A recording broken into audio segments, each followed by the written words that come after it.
नमः श्रीवर्धमानाय निर्धूतकलिलात्मने सालोकानां त्रिलोकानां यद्विद्यादर्पणायति यद्विद्यादर्पणायति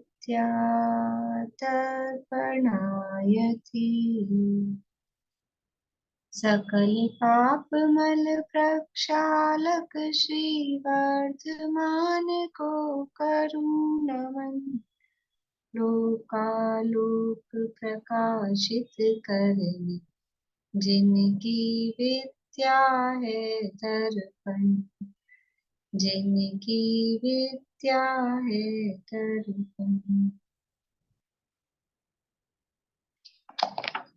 श्लोक पाठ करेंगे कल वाला जो बुलवाया था।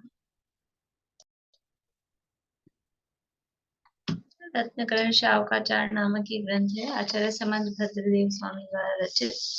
इसके अंतर्गत तीसरा अधिकार है अनुव्रत अधिकार। सम्यक चारित्र का वर्णन यहाँ से प्रारंभ हुआ है और सम्यक चारित्र या वो चारित्र का निरूपण है वो दो प्रकार से है। एक तो गृहस्थों का जो चारित्र है जो विकल चारित्र है, और दूसरा जो मुनिराजों का चारित्र है जो सकल चारित्र है। तो यहाँ शावकाचार ग्रंथ है, इसलिए गृहस्थों के चारित्र की यानी विकल चारित्र की चर्चा यहाँ, या देश चारित्र कहें उसे, उसकी चर्चा यहाँ कर रहे हैं। और वो जो विकल चारित्र या देश चारित्र है वो कितने प्रकार का है या किन किन रूपों में है। देश चारित्र या विकल चारित्र जो है वो कितने प्रकार का है।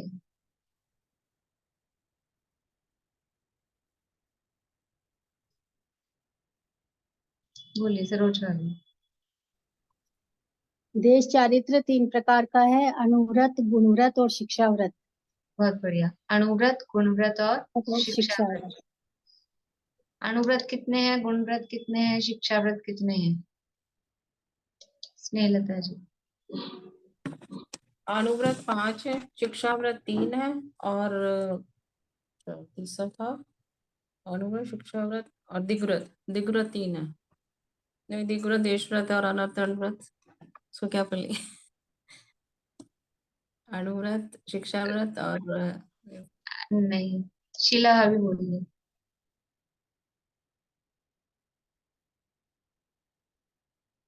आवाज आवाज बंद है आपकी। अनुव्रत, शिक्षाव्रत और गुणव्रत। कितने कितने हैं? 5 तो अनुव्रत, 3 शिक्षाव्रत और 5 3 8 9 10 11 5 गुणव्रत। नहीं। रेखा जी। 5 अनुव्रत है और 4 शिक्षाव्रत है, 3 गुणव्रत है।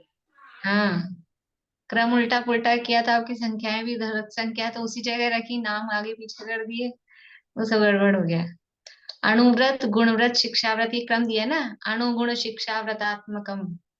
तो अणुव्रत, गुणव्रत और शिक्षाव्रत। अणुव्रत है 5, गुणव्रत है 3 और शिक्षाव्रत है 4। 5 3 4 और 5 4 3 करना है तो फिर नामों को इधर उधर करना पड़ेगा, फिर पहले शिक्षाव्रत और बाद में गुणव्रत, ऐसा। लेकिन यही क्रम दिया है, अणुव्रत, गुणव्रत और शिक्षाव्रत। अणुव्रत है 5, गुणव्रत है 3, शिक्षाव्रत है 4। अणुव्रत को अणुव्रत क्यों कहते हैं और गुणव्रत को गुणव्रत क्यों कहते हैं, तो आगे जो अधिकार आएंगे तो उन अधिकारों में वहां अपन चर्चा करेंगे ही। फिर भी एक बार कर लेते हैं। अणुव्रत का अर्थ हमने देखा था। अणु का मतलब क्या है? छोटा व्रत। छोटा व्रत का मतलब कि पूरा पूर्ण रूप से त्याग है वो बड़ा व्रत है, और आंशिक रूप में त्याग है तो वो उसका छोटा रूप है। तो छोटे रूप में व्रत लेना वो कहला रहा है अणुव्रत। शब्दों से अपन देखें, गुण व्रत का क्या अर्थ है? गुण का अर्थ यहाँ गुण दोष वाला गुण नहीं है। गुण व्रत का अर्थ क्या है? गुण का अर्थ है गुणा, जो व्रतों में गुणाकार रूप से वृद्धि करे। व्रत क्या है? व्रत तो ये 5 हैं। कौन से 5 व्रत हैं? अहिंसा, सत्य, अचौर्य, ब्रह्मचर्य और अपरिग्रह। 5 पापों के विपरीत। हिंसा, झूठ, चोरी, कुशील, परिग्रह, ये 5 पाप हैं। उनके त्याग रूप 5 व्रत हैं: अहिंसा, सत्य, अचौर्य, ब्रह्मचर्य और अपरिग्रह। ये 5 व्रत हैं। इन व्रतों में जो गुणाकार रूप से वृद्धि करे, गुणाकार मतलब मल्टीप्लाई रूप से, तो हमने जो ये व्रत लिए हैं, अणुव्रत लिए हैं, इन अणुव्रतों में दिन प्रतिदिन वृद्धि होती जाए। ऐसा नहीं, ज्यादातर क्या होता है, व्रत लेते हैं उस समय भावनाएं उत्कृष्ट होती हैं, तो तब तो व्रत बहुत अच्छे से लेते हैं, और फिर धीरे धीरे क्या होता है, वो विशुद्धि कम होती है, भावनाएं भी वो धीमी हो जाती हैं, और व्रतों में अ, ह्रास होने लगता है, व्रतों में वृद्धि नहीं होती, और उसमें समझ लो कुछ ना कुछ दोष आदि लगने लग जाते हैं। लेकिन ये जो गुण व्रत है वो क्या करते हैं कि व्रतों, जो व्रत लिए हैं वो व्रत तो मेंटेन रहते ही हैं, और उसमें वृद्धि वृद्धि गुणाकार रूप से वो वृद्धि करते हैं।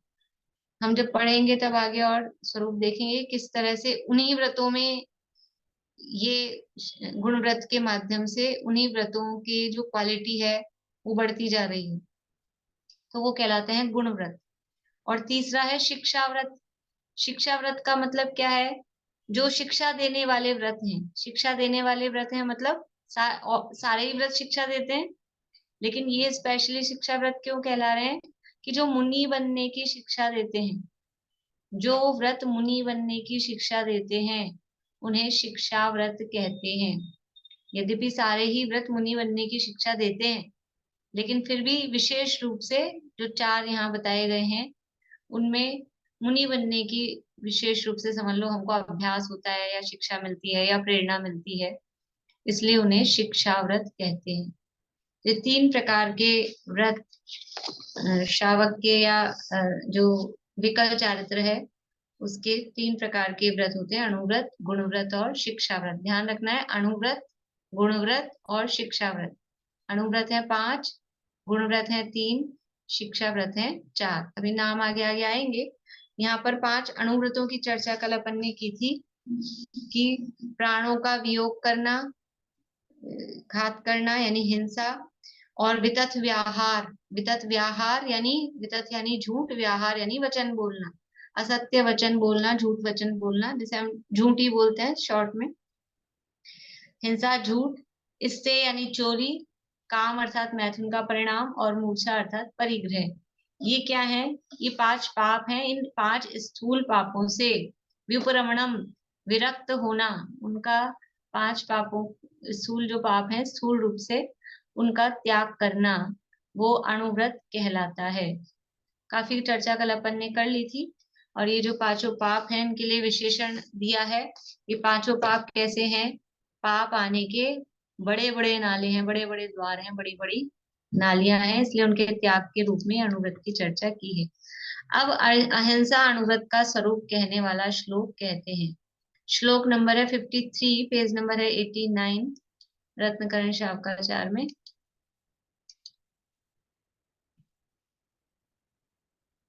देखिए श्लोक बोलते हैं, सुलोचना अभी बोलिएगा। संकल्पात् कृतकारित संकल्पात् कृतकारित मननाद्योगत्रयस्य चरसत्वान् मननाद्योगस्त्रयस्य चरसत्वान् मननाद्योगत्रयस्य चरसत्वान् मननाद्योगत्रयस्य चरसत्वान् न हिनस्ति यत्तदाहुः न हि नस्ति यत्तदाहुः स्थूलवदाद्विरमणं निपुणाः स्थूलवधादिरमणं निपुणा स्थूलवधाद्विरमणं निपुणाः स्थूलवधाद्विरमणं निपुणा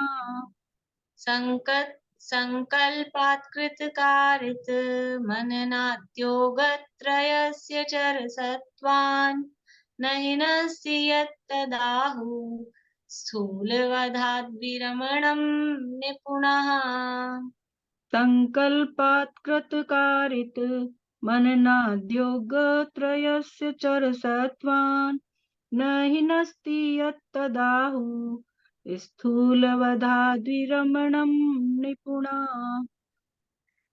संकल्पात संकल्प करके, संकल्प से, संकल्पात संकल्प से यानी संकल्प पूर्वक, कृत कारित मनन मननात् योग त्रयस्य, पहले संधि विच्छेद देख लीजिए। संकल्पात आधा तय है हलंत वाला, संकल्पात कृत कारित मननात्, कृत कारित मननात् योग त्रयस्य चर सत्वान।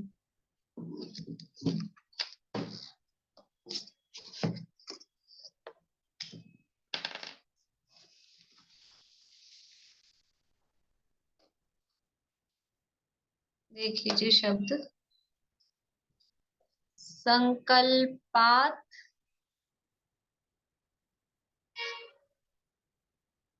फिर कृत कारित, और फिर है मननात्।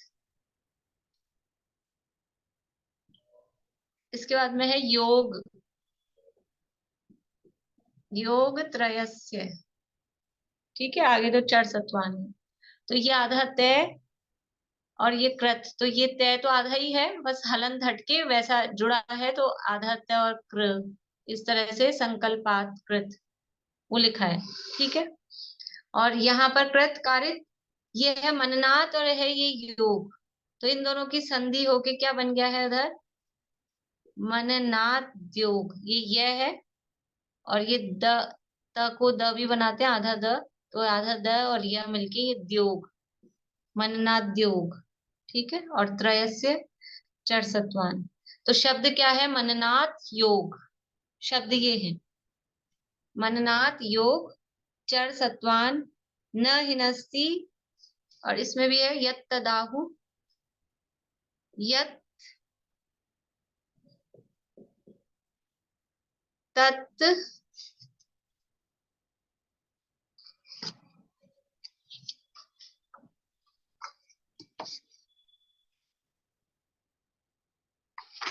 यत तत् और आहु, ये तीन शब्द हैं। यत तत् आहु दिख रहा है, यत तत् आहु, तो इनकी संधि होके बन गया यत, ये आधा तय, ये आधा तय, ये जुड़ गया, और यत तत्, और ये आधा तय और आ, ये जुड़ के दा बन गया, दा हु, यत तदाहु। ये शब्द लिखा है वहां श्लोक में, तो ये आधा तय और ये इस पूरे तय पे ये आधा तय ये बन गया, ये आधा तय का साइन होता है ना, तो ये आधा तय, तो इस पे यहाँ ये लग गया ऐसे, और ये आधा तय और ये आ जुड़ के ये दा बन गया, तो यत तद आहु, तीन शब्द हैं इसमें एक में। यत तद आहु स्थूल वधात विरमणम, इसमें भी देख लीजिए,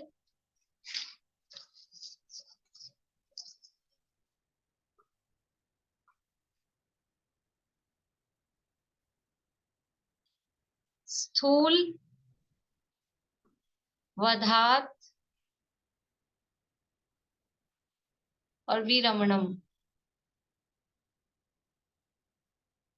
तो ये वधात है यहाँ पर, वधात और ये वी, तो इसको ऐसा लिखा वहां वधात, और ये वी, द आधा है वह पूरा है, विरमणम। जो तय होता है ना, तय और दय, वो मतलब तय है दय में कन्वर्ट हो जाता है, यहाँ पे भी तय है, यत्तदाहु में वो दय में कन्वर्ट हो गया, यहाँ पे भी जो तय है ये दय में कन्वर्ट हो गया, तो वदात विरमणम, तो द आधा है, व पूरा है, व में एक ही मात्रा है विरमणम, इस तरह से। तो स्थूल वदात विरमणम निपुणा। ठीक है, संधि विच्छेद इसलिए देखते हैं ताकि हमको उच्चारण में और अर्थ समझने में आसानी हो, भाव भाषित हो सके बोलते समय। देखिए अब अर्थ देखते हैं। संकल्पात यानी संकल्प से, कृत कारित मननात्, कृत कारित, कृत किसे कहते हैं, कारित किसे कहते हैं, कृत यानी,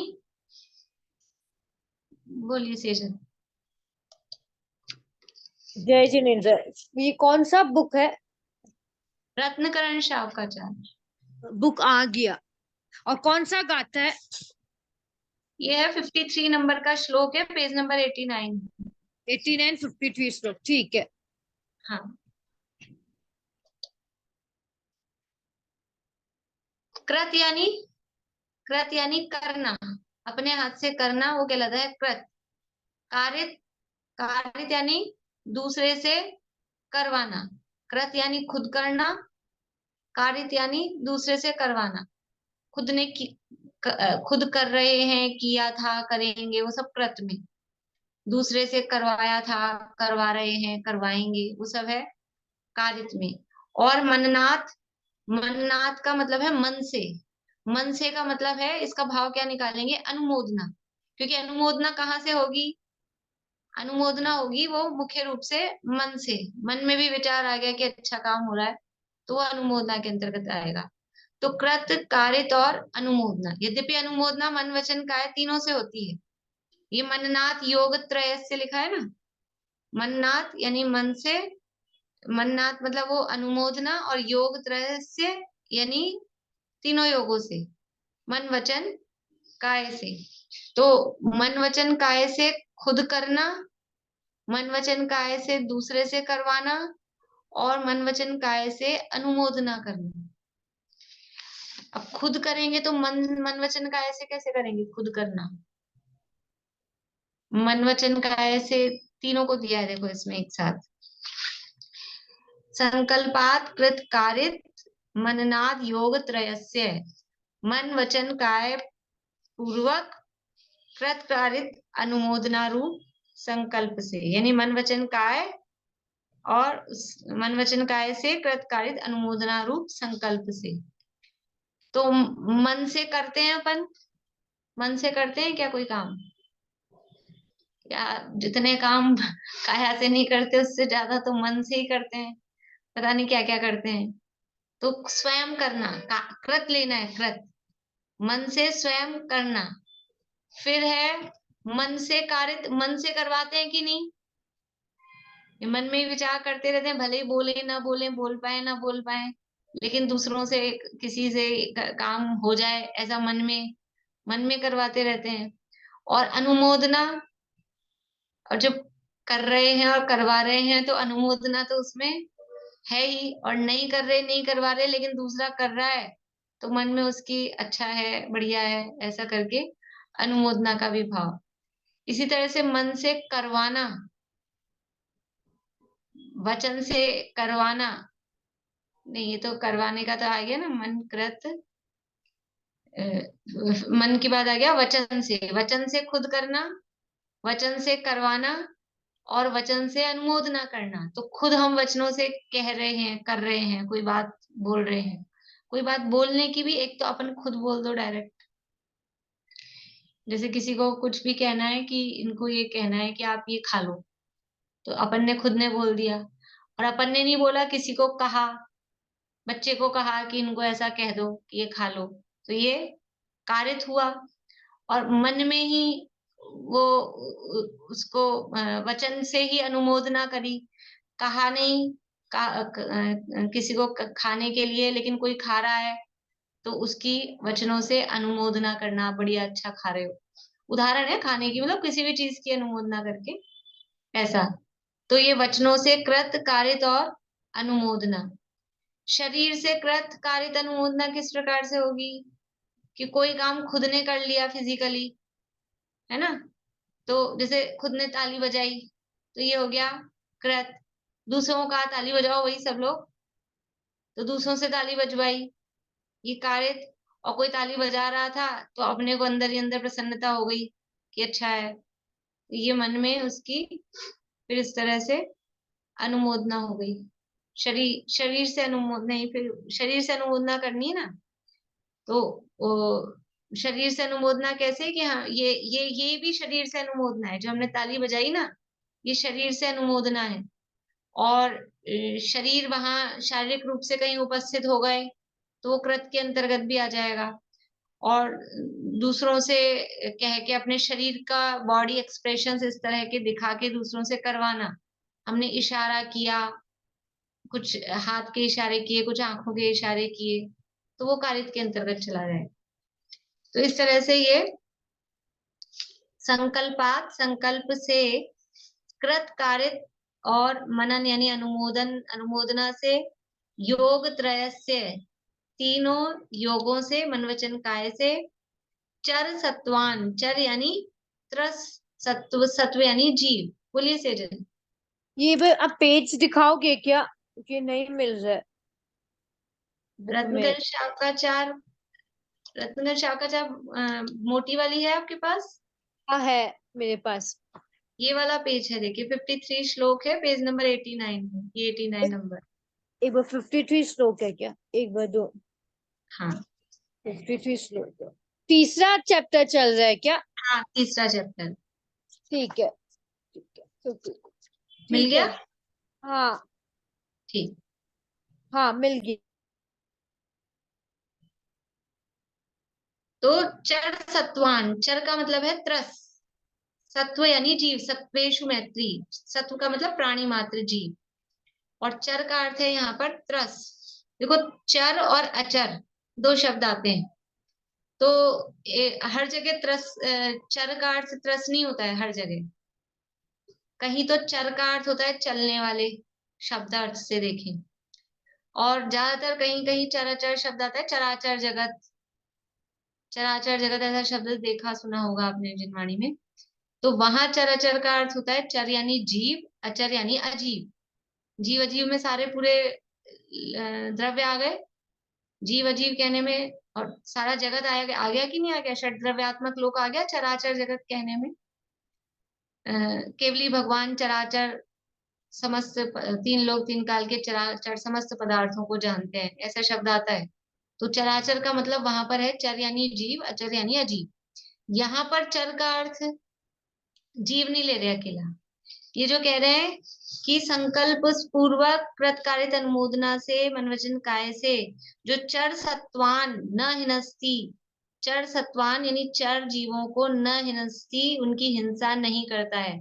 तो जब चर सत्वान कहा तो जीव, जीव सत्व का अर्थ तो ऑलरेडी जीव है ही, प्राणी है, फिर चर का अर्थ भी हम जीव करेंगे तो फिर क्या मतलब दो दो बार एक ही शब्द देने से।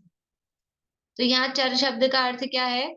यहाँ चर का अर्थ है त्रस जीव, और इसके अपोजिट में अचर का अर्थ क्या लेंगे, ये स्थावर जीव। ठीक है, यहाँ चर शब्द का अर्थ है त्रस जीव, तो वो उस अर्थ में ले रहे हैं, मतलब स्थूल रूप से जो चलते फिरते हैं, स्थूल स्थूल अर्थ, चर यानी चलने फिरने वाला, तो जो चलते फिरते हैं, मुख्य रूप से त्रस जीव चलते फिरते हैं मुख्य रूप से। यद्यपि ये लक्षण नहीं है, लेकिन फिर भी मुख्य रूप से देखा जाए तो त्रस जीव वो चलते फिरते दुनिया में दिखते हैं, इसलिए यहाँ चर शब्द का अर्थ लिया त्रस, और अचर शब्द का अर्थ लेंगे स्थावर। तो संकल्प से और मन वचन काय पूर्वक कृत कायित अनुमोदना से जो चर अर्थात त्रस जीव हैं, उनको न हिनस्ती, उनकी हिंसा उनका घात नहीं करता है। यत तत् आहु, यत यानी जो, तत् यानी उसको, आहु यानी कहते हैं। यत यानी जो, तत् यानी उसको, आहु यानी कहते हैं। कौन कहते हैं? निपुणा। लास्ट शब्द देखिए, निपुणा, निपुणा यानी जो निपुण है, अर्थात निपुण कौन है? तो यहाँ ज्यादातर जो भी ये शब्दों के अर्थ किए वो गणधर देव के अर्थ में किए हैं, कि गणधर परमात्मा, निपुण अर्थात गणधर परमात्मा, कोई भी हम ले सकते हैं उसमें अर्थ, निपुण जो भी, निपुण का मतलब है परिपूर्ण जो हो गए हैं, पूर्ण ज्ञान के धारी है।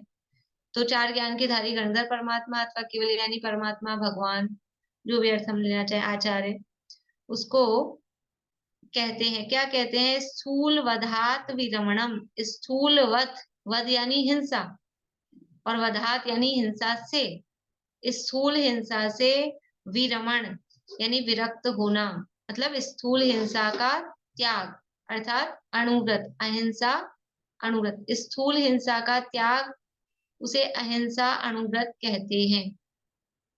तो वो यहाँ कहा है स्थूल वधात विरमणम, स्थूल वध से विरमण यानी विरक्त होना, उसे निपुण पुरुष अर्थात गंधर्व परमात्मा कहते हैं।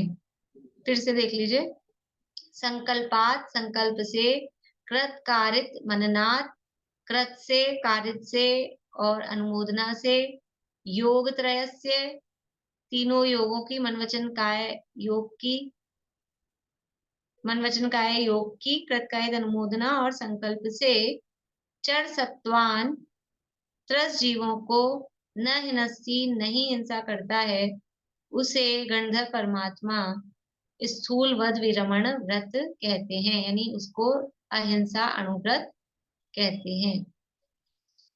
अर्थ देखिए, अन्वयार्थ।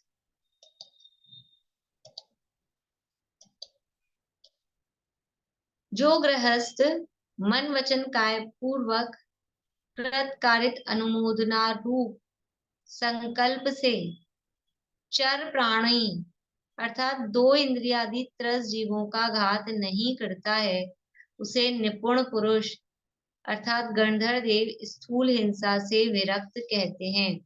देखो, जो के ये क्या शर्त लगाई है अणुव्रत के लिए, वो अणुव्रत कब है उसका, त्रस जीवों का घात नहीं करता है। कैसे नहीं करता है, केवल शरीर से नहीं करता है इतना नहीं कहा, मन से, वचन से, काय से, मन वचन काय पूर्वक, और कृत से, कारित से और अनुमोदना से। ये 6 कोटि हो गई, 3 3 9 कोटि हो गई है।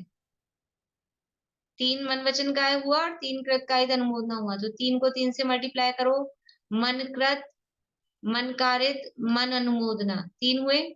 वचन कृत, वचन कारित, वचन अनुमोदना 6, फिर काय कृत, काय कारित, काय अनुमोदना 9। इसको बोलते हैं 9 कोटि से त्याग।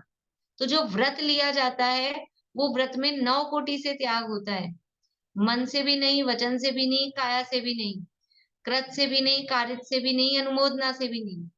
अभी हम लोगों के जो नियम होते हैं वो कैसे होते हैं, हमारा रात्रि भोजन हम रात में ना खाते हैं ना खिलाते हैं, ऐसा नियम है, मान लो ऐसा नियम होता है, ना रात्रि भोजन करेंगे ना कराएंगे। अब अपना तो नियम है, लेकिन घर में और बेटे बहुओं का, बच्चों का, इनका तो नहीं है।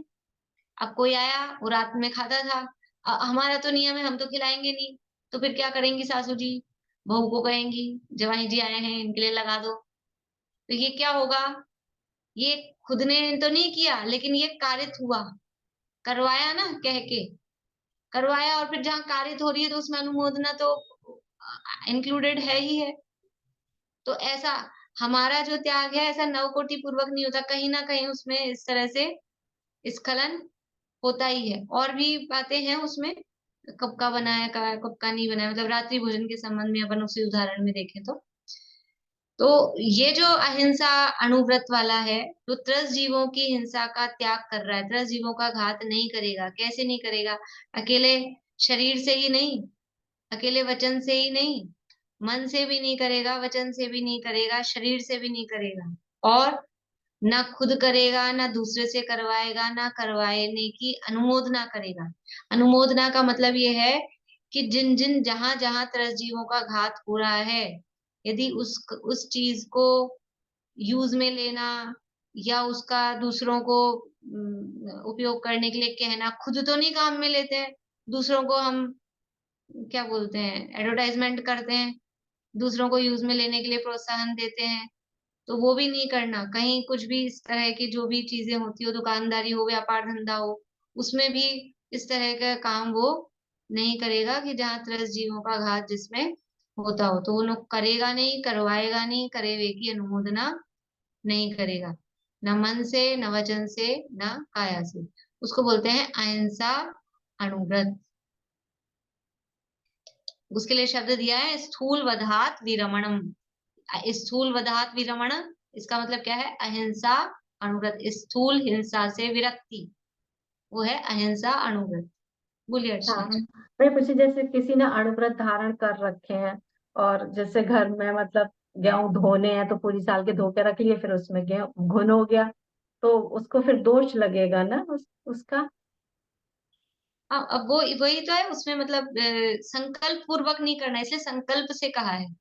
अभी आरंभी हिंसा है, आरंभी हिंसा होती है, आरंभी हिंसा करता है और करनी चाहिए ऐसा नहीं है, चला के नहीं करेगा और इतनी तो कर ही सकते हैं, ऐसे सकने वाली बात भी नहीं है।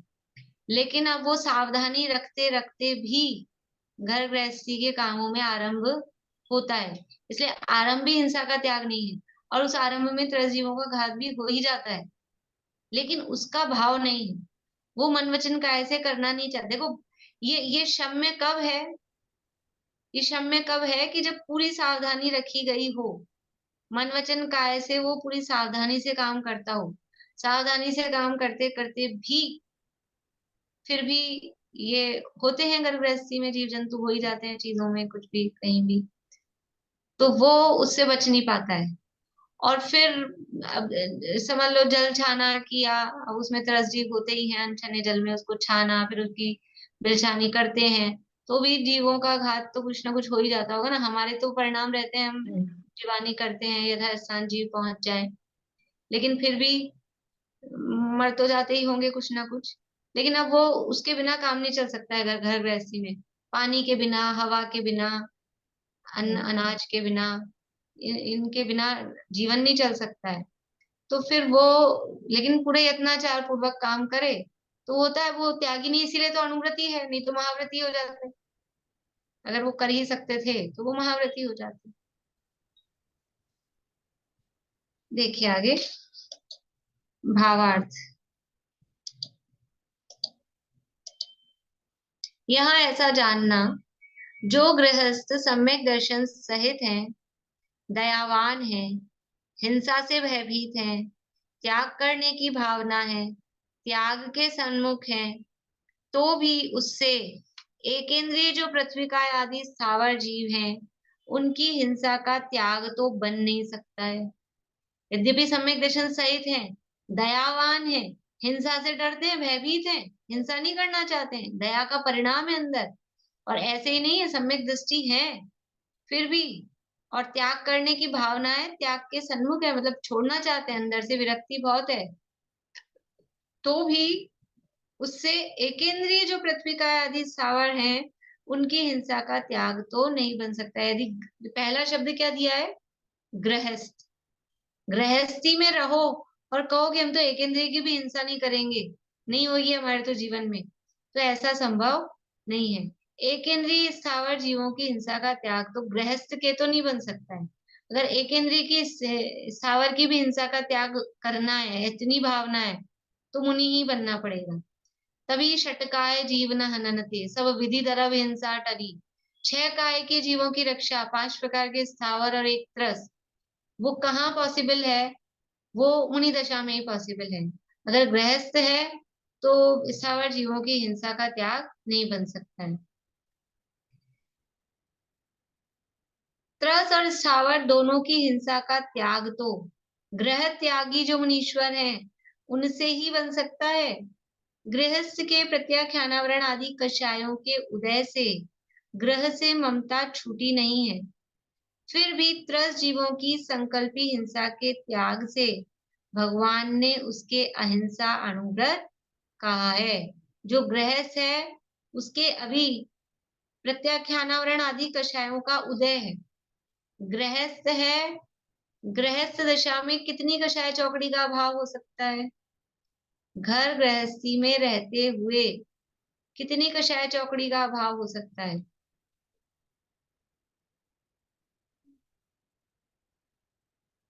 उंगली से बता सकते हैं, 4 ही चौकड़ियां होती हैं, तो 1 का हो सकता है, 2 का हो सकता है, 3 का हो सकता है, 4 का हो सकता है, कितनी का हो सकता है। बोलिए अनीता जी कोठारी, आपकी उंगलियां नहीं दिख रही है। रजनी जी मुंबई, कितनी कषाय का अभाव हो सकता है गृहस्थी में रहते हुए। आभा जी, स्नेहलता जी, दिखा रहे हैं आप उंगली।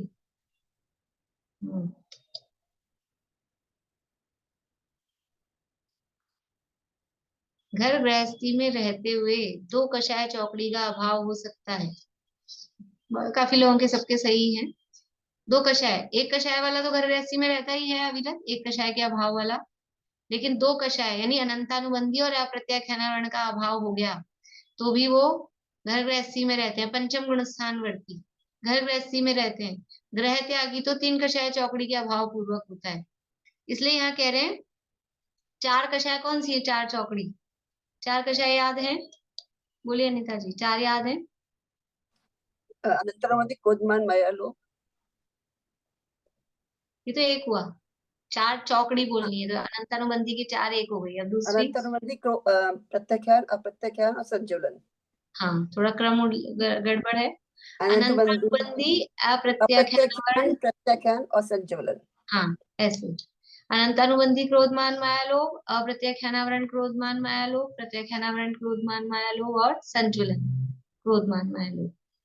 तो जो गृहस्थी में अनंतानुबंधी चारों का और अप्रत्याख्यानावरण चारों का अभाव हो सकता है। पंचम गुण स्थान में 2 कषाय चौकड़ी, अप्रत्याख्यानावरण तक का भी अभाव वहां हो जाता है।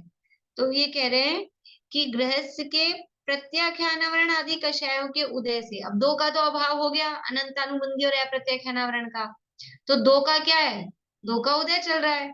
कौन सी का उदय चल रहा है? प्रत्याख्यानावरण और संजुलन। तो प्रत्याख्यानावरण आदि का, प्रत्याख्यानावरण आदि कषायों के उदय से ग्रह से ममता छूटी नहीं है।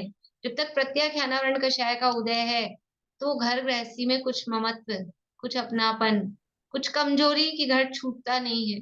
भावना होती है, जिसको मुनि बनने की भावना नहीं वो श्रावक नहीं। श्रावक कहते ही उसे है जिसे निरंतर मुनि बनने की भावना हो, वही सच्चा श्रावक है। भावना रहती है लेकिन कमजोरी वश वो घर गृहस्थी छूट नहीं पाती है। तो घर गृहस्थी नहीं छूट पा रही है, उसमें कौन से कर्म का उदय निमित्त है? वो प्रत्याख्यानावरण कषाय का उदय निमित्त है। बोली कविता जी। ये जो पंचम गुण स्थान वर्ती होते, तो जो माता जी होती है वो पंचम गुण स्थान वर्ती होती है, हाँ, तो वो गृहस्थ में भी रह सकती है या फिर वो यही वाला? माता जी की बात अलग है, और वो माता जी पंचम गुण स्थान में भी, मतलब वो तो इसी पर्याय में टॉप लेवल है। और पंचम गुण स्थान में भी जो जो माता जी हैं वो 11वीं प्रतिमा, मतलब उत्कृष्ट श्रावक है। तो पंचम गुण स्थानवर्ती जो उत्कृष्ट श्रावक है वो घर में नहीं रहते। एलक, शुल्लक, शुल्लिका और माता जी वो घर में नहीं रहते, तो वो अलग बात है। लेकिन सामान्य रूप से वो गृहस्थ, फिर भी उनको गृह त्यागी, मतलब मुनि तो नहीं कहेंगे क्योंकि अभी वस्त्रादि परिग्रह उनके है।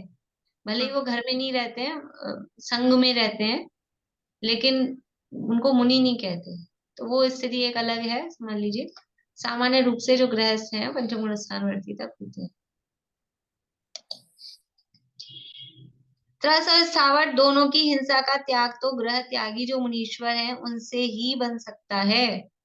गृहस्थ के प्रत्याख्यानावरण आदि कषायों के उदय से ग्रह से ममता छूटी नहीं है, फिर भी त्रस जीवों की संकल्पी हिंसा के त्याग से भगवान ने उसके अहिंसा अनुव्रत कहा है। जब उसके स्थावर जीवों की हिंसा नहीं छूटी है, घर से ममता छूटी नहीं है, फिर कहीं को उसको आप अहिंसा अहिंसा का ऐसा स्टाम्प लगा रहे हो, उसके ठप्पा लगा रहे हो अहिंसा का, कि वो अहिंसा अनुव्रत है। क्यों है? क्योंकि संकल्पी हिंसा का त्याग है। देखो यहाँ पर जिनवाणी में, आगम में जितना त्याग किया उसकी प्रशंसा की गई है, जो नहीं किया वो है, लेकिन जितना किया उसकी प्रशंसा की जाती है। तो स्थूल हिंसा का, स्थूल पापों का भी त्याग किया ना, स्थूल पापों का भी त्याग किया, तो उसको लिए अनुव्रत नाम दिया और उसको जिनवाणी में स्थान मिला, व्रतों में स्थान मिला, चारित्र के नाम पर स्थान मिला। अपने तो प्रथमान योग के ग्रंथों में तो एक कौए के मांस का भी त्याग किया, तो शास्त्रों में नाम आ गया, उसकी कहानी बन गई उसके पुराणों में। कहाँ तो भील था, कोई जानना पहचानने वाला था क्या उसको कि हमारी कहानी बना दो, तुम काम तो करो कुछ ऐसा। उसने काम किया, तो वो जितना त्याग किया, वो सारी दुनिया भर का मांस खाता था और केवल कौवे का मांस छोड़ा था। तो वो बाकी जो काम चल रहा है उसकी बात नहीं है, लेकिन जो त्याग किया पहली बात, और उसको निभाया, मरण की कीमत पर भी निभाया, तो उसकी प्रशंसा है। ऐसे ही यहाँ पर अब वो उसके जीवन में साहब स्थावरों की तो हिंसा हो रही है ना, फिर भी आप गुण गा रहे हो उसके, कि वो जो हो रही है उसको हम गौण करते हैं, लेकिन जो उसने त्याग किया है उसका पालन कर रहा है। रस हिंसा का स्थूल पाप का त्याग किया है और उसका नियम पूर्वक, और त्याग भी कैसे किया है, मन वचन काया कृत कायित अनुमोदना पूर्वक संकल्पी हिंसा का त्याग किया है। कोई 1 लाख 1 करोड़ 1 अरब रुपया भी दे और कहे कि लो ये चीटी और इसको तुम मार दो, तो वो नहीं करेगा। कि ऐसे भी तो तुम इतनी झाड़ू बुहारी करते हो, दिवाली की सफाइयां करते हो, कितनी चीटियां चीटी मर जाती हैं, तो हम तो पैसा दे रहे हैं कि वो मर जाती हैं, हम मारते नहीं है। हम मारते नहीं है, वो मर जाती हैं। अब साफ सफाई करनी पड़ती है घर गृहस्थी में, लेकिन हमको 3 लोग की संपदा भी देंगे तो हम एक अपने हाथ से चलाकर एक जीव को नहीं मारेंगे। ऐसा उसका हिंसा करने का त्याग होता है, संकल्प पूर्वक हिंसा का त्यागी होता है, तो उसके भगवान ने अहिंसा अणुव्रत कहा है। अभी संकल्प हिंसा का त्याग किस प्रकार से है, इसकी थोड़ी संकल्पी आरंभी उद्योगी सब चर्चा आगे की है, कल करेंगे और चर्चा, भी थोड़ा है इसमें प्रकरण बड़ा, फिर करेंगे।